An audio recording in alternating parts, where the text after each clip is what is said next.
नमस्कार, बहुत स्वागत आपका। मैं हूं आपके साथ सचिन पाटिल। देख रहे हैं आप INOX 24/7। वक्त है आंचल आंचल का। शुरुआत करेंगे बुलेटिन की इस वक्त की बड़ी खबर से। भोपाल से मिल रही है बड़ी खबर। ट्रैक्टर ट्रॉली और लोडिंग वाहन में भिड़ंत हुई है। हादसे में 5 लोगों की मौत हो गई है। करीब 1 दर्जन लोग घायल बताए जा रहे हैं। विदिशा जिले के सिरोंज के बताए जा रहे हैं मृतक।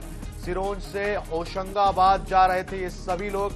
लोडिंग वाहन में सभी लोग सवार थे। बैरसिया के विद्या विहार स्कूल के पास यह हादसा हुआ है। बैरसिया थाना क्षेत्र का यह पूरा मामला है। तो देखिए, लोगों की मौत हो गई है भीषण सड़क हादसे में। ट्रैक्टर ट्रॉली और लोडिंग वाहन में जबरदस्त भिड़ंत हो गई। भोपाल से इस वक्त की बड़ी खबर। इस हादसे में 5 लोगों की मौत हो गई है। करीब 1 दर्जन लोग घायल हो गए हैं। विदिशा जिले के सिरोंज के बताए जा रहे हैं ये सभी मृतक। सिरोंज से होशंगाबाद ये लोग जा रहे थे। लोडिंग वाहन में सभी लोग सवार थे। तो ट्रैक्टर ट्रॉली और लोडिंग वाहन में जबरदस्त भिड़ंत हो गई और लोडिंग वाहन में सवार 5 लोगों की मौत हो गई है। कई लोग घायल बताए जा रहे हैं। ये देखिए, हादसे में 5 लोगों की मौत हुई है और 1 दर्जन लोग घायल बताए जा रहे हैं। भीषण सड़क हादसा। होशंगाबाद, सिरोंज से होशंगाबाद ये लोग जा रहे थे।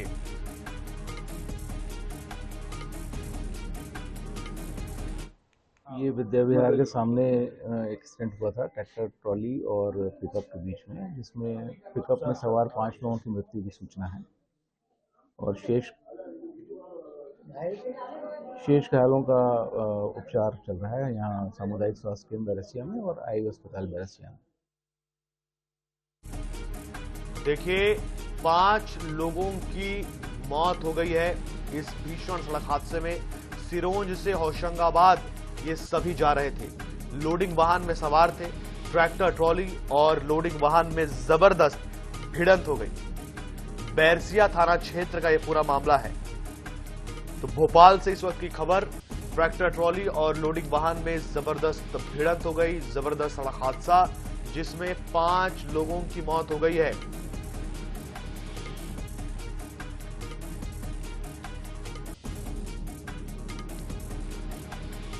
ब्यूरो प्रमुख अनुराग मालवीय हमारे साथ में। अनुराग जी, भीषण सड़क हादसा, 5 लोगों की मौत हो गई। आपसे जानना चाहते हैं कि क्या कैजुअलिटी 5 ही है या यह आंकड़ा बढ़ सकता है, और जिन्हें अस्पताल में भर्ती किया गया है उनका क्या हाल है?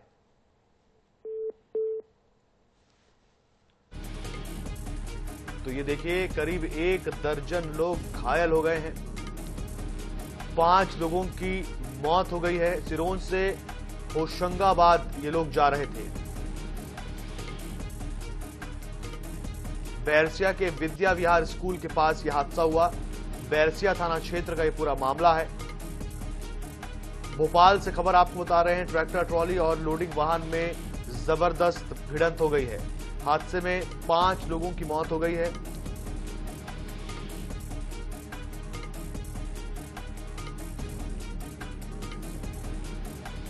ब्यूरो प्रमुख अनुराग मालवीय हमारे साथ में। अनुराग जी, भीषण सड़क हादसा जिसमें 5 लोगों की मौत हो गई है। निश्चित रूप से देखिए, बहुत ही भीषण हादसा है। और अगर हम बात करें तो ये जो हादसा हुआ है, ये आपको बता दें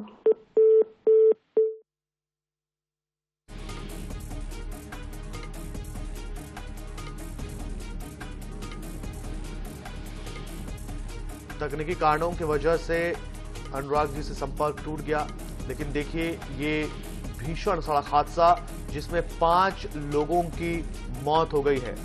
बैरसिया थाना क्षेत्र का ये पूरा मामला है। भोपाल से आपको ये बड़ी खबर बता रहे हैं। घायलों को अस्पताल में भर्ती कराया गया है, इलाज चल रहा है। ट्रैक्टर ट्रॉली और लोडिंग वाहन में भिड़ंत हो गई। करीब 1 दर्जन लोग इसमें घायल हुए हैं और 5 लोगों की मौत हो गई है इस भीषण सड़क हादसे में। सिरोंज से होशंगाबाद ये सभी जा रहे थे। लोडिंग वाहन में सवार थे। लोडिंग वाहन और ट्रैक्टर ट्रॉली में भिड़ंत हो गई।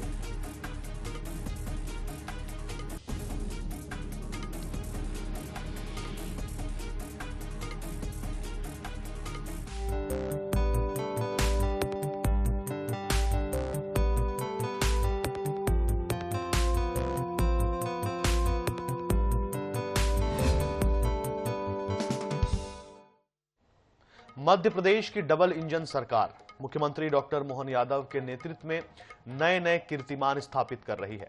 इतना ही नहीं, केंद्र और राज्य सरकार के प्रभावी समन्वय से प्रदेश के बुनियादी ढांचे को गति मिल रही है। रिपोर्ट देखिए।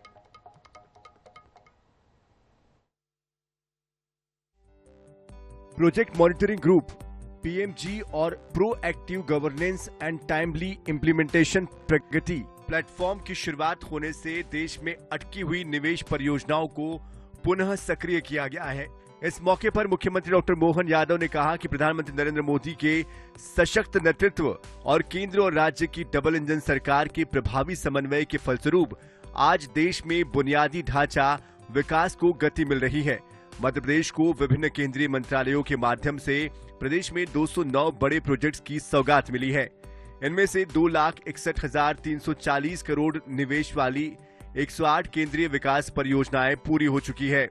राज्य और केंद्र के बीच में जो समन्वय हुआ और मध्य प्रदेश के परिप्रेक्ष्य में केवल आपको ये आंकड़े में ही ध्यान में आ जाएगा कि 108 परियोजना तो पूर्ण हो गई, उसमें 2,61,340 करोड़ की ये सफलतापूर्वक चालू होगी। और केंद्रीय योजनाओं में रेल मंत्रालय की 14 परियोजना, सड़क मंत्रालय की 13 परियोजना, विद्युत मंत्रालय की 5 योजनाएं और वनों के मसले भी हमारे पास बहुत है, लेकिन वनों के मामले में भी और ये प्रधानमंत्री जी की उदारता भी है कि हमारे यहाँ राज्य में आके चीते भी छोड़ते और जन्मदिन भी मनाते हैं। ये हमारे लिए सौभाग्य की बात है। प्रदेश में संचालित संकल्प से समाधान अभियान के संबंध में आयोजित बैठक की अध्यक्षता के दौरान मुख्यमंत्री ने सभी पात्र हितग्राहियों को योजनाओं लाभ दिलाए जाने के निर्देश दिए।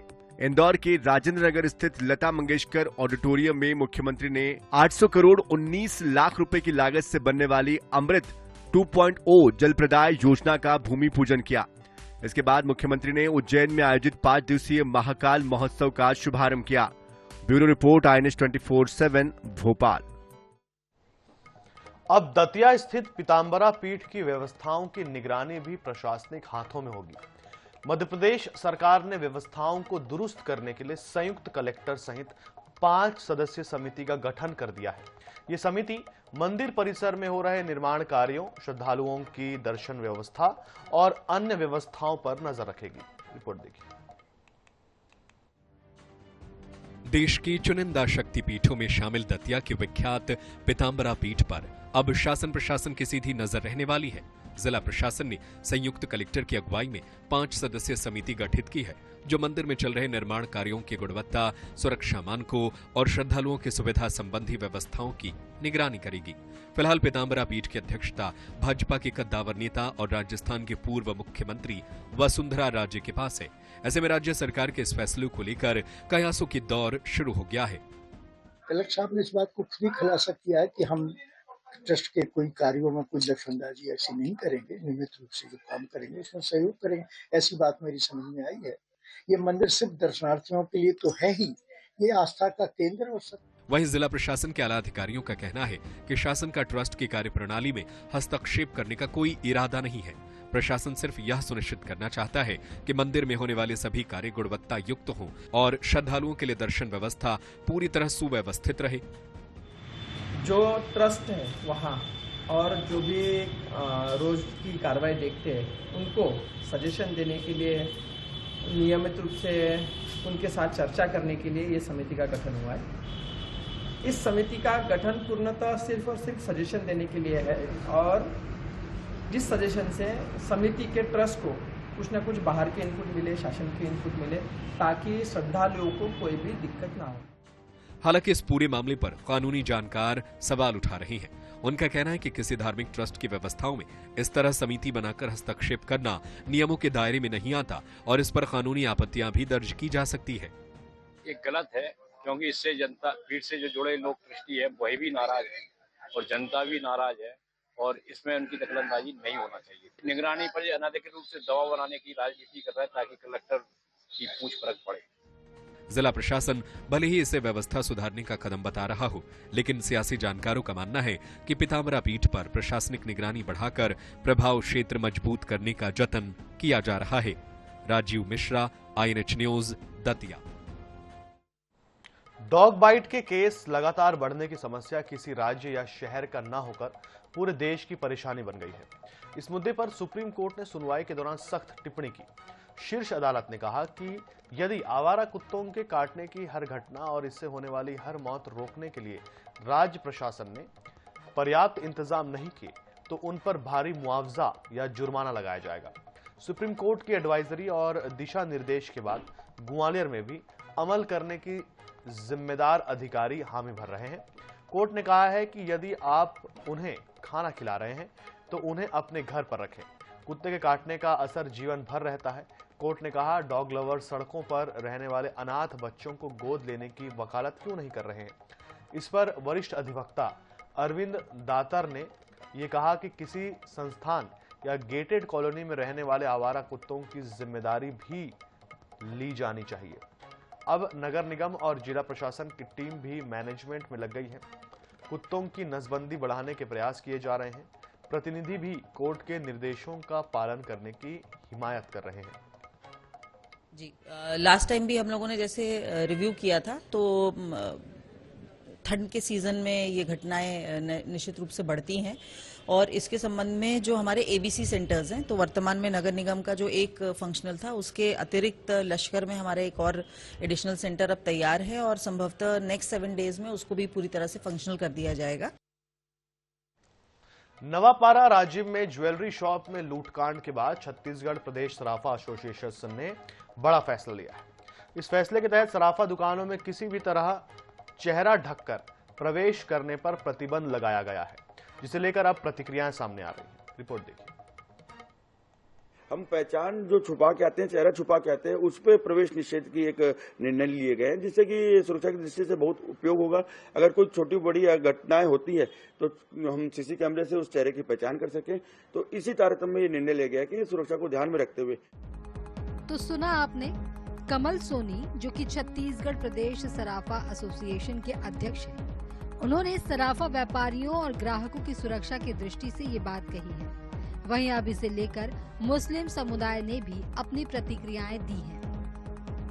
निर्णय सही है, लेकिन इस्लाम को लेकर अगर सिर्फ हम लोग मुस्लिम लोग के लिए है तो ये सब गलत है। अगर सबके लिए रूल सेम है तो सबके लिए ठीक है, और अगर व्यापारियों को हानि हो रही है जिससे उनको फायदा हो सके उस चीज के लिए हम भी समर्थन करते हैं। लेकिन सिर्फ नकाब और हिजाब को लेके ये सब करना, ये सब चीज गलत है, सिर्फ हम ही लोग को लेके। ये सही है, क्योंकि क्या होता है ज्वेलरी शॉप में वगैरह में जाते हैं तो उसकी पहचान भी जरूरी है कि वो कौन है, क्या है।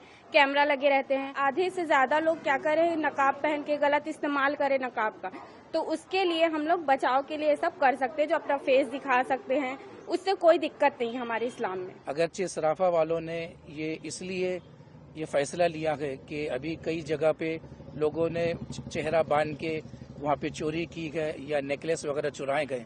उन्होंने अपने सामान की हिफाजत के लिए अगरचे फैसला लिया गया तो इसमें कोई ऐसा गलत नहीं है, लेकिन एक वर्ग के लिए या एक कम्युनिटी के लिए नहीं होनी चाहिए, ये सब के लिए होना चाहिए। वहीं समाज के अन्य वर्गों ने भी इसे बढ़ते अपराधों पर अंकुश लगाने और सभी की सुरक्षा सुनिश्चित करने के उद्देश्य से सही बताया है। मुस्लिम समाज भी, मुस्लिम बहनें भी इसका स्वागत कर रही है। उनका साफ तौर पर यह कहना है कि जो नकाब पहन करके जो लोग इस तरीके से अपराध को अंजाम देते हैं उस पर कहीं न कहीं पर सराफा एसोसिएशन ने जो निर्णय लिया है वो स्वागत योग्य है। लेकिन लोगों का ये भी ये कहना है कि सिर्फ किसी एक धर्म पर ये नहीं होना चाहिए। जो भी है, अगर नकाब का रोक लगाना है, बुर्के पर रोक लगाना है या किसी पर रोक लगाना है तो सभी धर्मों पर यह लागू होना चाहिए। कैमरा पर्सन आशीष श्रीवास्तव के साथ पंकज गुप्ता, NH न्यूज, बिलासपुर। ग्वालियर नगर निगम क्षेत्र में पीने के पानी की गुणवत्ता पर बड़ा सवाल खड़ा हो गया है। हाल ही में निगम की अपनी लैब में किए गए परीक्षणों में वार्ड 12 समेत 27 जगहों के पानी में 33 तरह के खतरनाक बैक्टीरिया मिलने की पुष्टि हुई है। इसे जल प्रदाय विभाग के अफसर सामने नहीं ला रहे थे। बता दें कि इस लैब के हालात दयनीय हैं। जिम्मेदार अधिकारी भी लैब में नहीं दिखाई देते हैं। लैब का जायजा लिया ग्वालियर संवाददाता जावेद खान ने।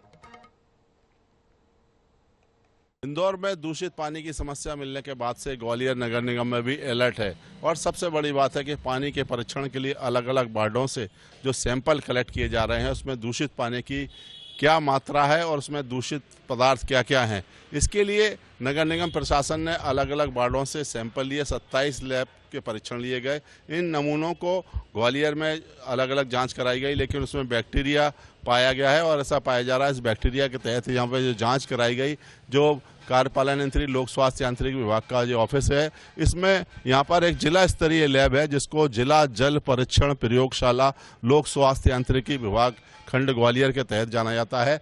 मेरे साथ यहाँ मौजूद है लैब टेक्नीशियन। आपका क्या नाम है? दीपक ईश्वर है।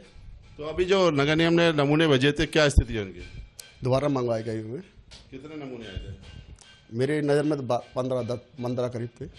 तो क्या कमी क्या थी उसमें, कैसे लाए थे? नहीं, थोड़ा बोतल बहती थी तो लाने का तो दूसरी मंगवाई। तो अब क्या कहा गया आपने, उन्होंने किस तरीके से लाए? वो बोतल दिखा दी हमने, इस तरीके लाना है, वो करे ला रहे हैं। तो वो कैसे ले आए थे? वो दूसरी बोतल थी, कांच की बोतल थी, अच्छी थी, पर वो हमारे हिसाब से सही नहीं थी, एनीवेल के हिसाब से, तो उनमें दूसरी मंगवाएंगे। अब वो नमूने दोबारा कलेक्ट करने पड़ेंगे? दोबारा कलेक्ट करने पड़ेंगे। आपके मैं जानना चाहता हूँ कि जिस लैब में जो है वर्किंग किस प्रकार से की जाती है, कितने लोग काम करते हो आप, कौन कौन लोग हैं? उसमें 2 केमिस्ट है, 2 असिस्टेंट केमिस्ट, 3 असिस्टेंट केमिस्ट हैं और एक प्रभारी है भाई डीपी सिंह जी। जो सबसे बड़ी बात है कि करीब 6000 जो हैंडपंप हैं और ग्रामीण क्षेत्र के जो पानी के नमूने होते हैं वो लिए जाते हैं। उन नमूनों के साथ साथ यहाँ पर उनका परीक्षण किया जाता है, लेकिन पहली बार नगर निगम ग्वालियर के द्वारा जो लैब के इस लैब में नमूने परीक्षण के लिए भेजे गए, उन परीक्षण के साथ साथ यहाँ पर जो नमूने भेजे गए, भेजने की प्रक्रिया इतनी गलत थी कि नगर निगम के अधिकारी, इंजीनियर किसी ने नहीं देखा कि पानी के परीक्षण के लिए जो बैक्टीरिया पाया गया उसमें किस तरीके से नमूने भेजे जाते हैं।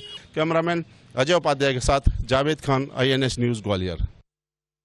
महिला सुरक्षा को बढ़ावा देने के लिए ग्वालियर के सराफा बाजार जैसे भीड़ भाड़ वाले इलाकों में पुलिस ने पिंक बूथ खोला है, जहां महिला पुलिसकर्मी तैनात रहती है ताकि महिलाएं बिना झिझक अपनी शिकायत दर्ज करा सकें और तुरंत मदद पा सकें और सुरक्षित महसूस कर सकें।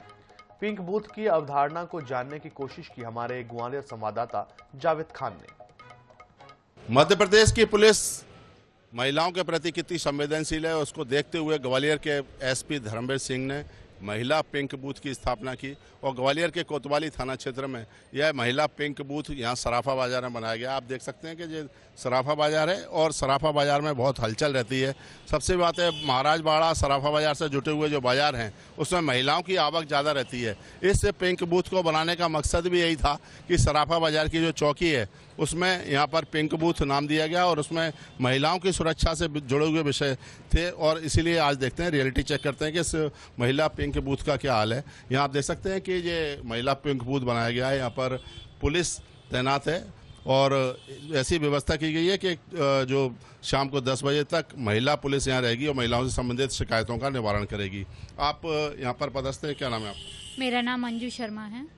यहाँ पर किस तरह की शिकायतें आती हैं? कुछ महिलाएं आती हैं क्या? जैसे कभी कभी शिकायतें आती हैं कि कोई व्यापारी किसी चीज़ को लेके उनसे बहस होती है या चोरी वगैरह होती है या किसी के साथ में मारपीट होती है, उससे रिलेटेड कोई भी मतलब शिकायत आती है तो हमारे चार्ली द्वारा, हमारे जो इंचार्ज हैं यहाँ के और जो फोर्स है यहाँ का, उनकी सहायता से हम लोग उस चीज़ को सॉर्ट आउट करते हैं। यदि हमें लगता है कि चीज़ें हमारे लेवल की नहीं हैं तो हम थाने के मतलब थाने में भेज के उनकी FIR वगैरह जो भी होती है तो वो सारी समस्याओं से समाधान करते हैं। SP SSP धर्मवीर सिंह साहब ने जब इसकी स्थापना की थी तो वो मकसद पूरा हो रहा है? आपको दिखता है यहाँ पर कुछ लोग आ रहे हैं और लोग इसके प्रति जागरूक हैं कि महिलाओं से संबंधित अपराध के लिए यहाँ पर आ सकते हैं? महिलाएं, क्योंकि ये सराफा क्षेत्र व्यापारिक क्षेत्र है, यहाँ पर महिलाएं अधिकतर आती रहती हैं। उनके साथ समस्याएं ये है, इसकी मूल उद्देश्य ये है कि महिलाएं किसी प्रकार की कोई छोटी फोटी गलतियां हो जाती हैं, उन पर्स छूट गया या कुछ हो गया या और उनके साथ कोई वैसी हुई तो ये पास में है तो यहाँ आ जाती है। हमारी कांस्टेबल जो रहते हैं, हम भी रहते हैं मौजूद। तो ये मध्य प्रदेश पुलिस, खासकर ग्वालियर पुलिस का बदला हुआ चेहरा है और ये पिंक बूथ इस बात का सबूत और गवाही दे रहा है कि जो महिलाओं से सुरक्षा से जुड़े हुए जो मुद्दे हैं उनका निराकरण इस पिंक बूथ पर होता है और महिलाएं भी आश्वस्त होकर यहाँ पर आती हैं। हालांकि प्रचार प्रसार की कमी की वजह से इस महिला पिंक बूथ का ज़्यादा इस्तेमाल नहीं हो पा रहा है, लेकिन उसके बाद भी यह प्रयोग है और ग्वालियर की पुलिस अगर इस तरीके का प्रयोग सफल होता है तो और जगह भी करने का प्लान बना रही है। कैमरामैन अजय उपाध्याय के साथ Javed Khan, INS news Gwalior. RSS के 100वें वर्ष समारोह के अवसर पर ग्वालियर में संस्कार भारती के बैनर तले विशेष कार्यक्रम स्वर शतकम का आयोजन किया गया।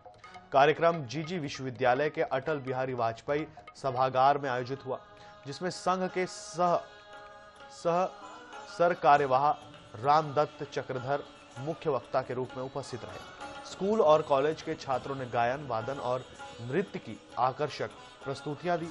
कार्यक्रम में 5 और 6 जनवरी को हुई प्रतियोगिताओं की विजेता 3 टीमों को पुरस्कृत किया गया।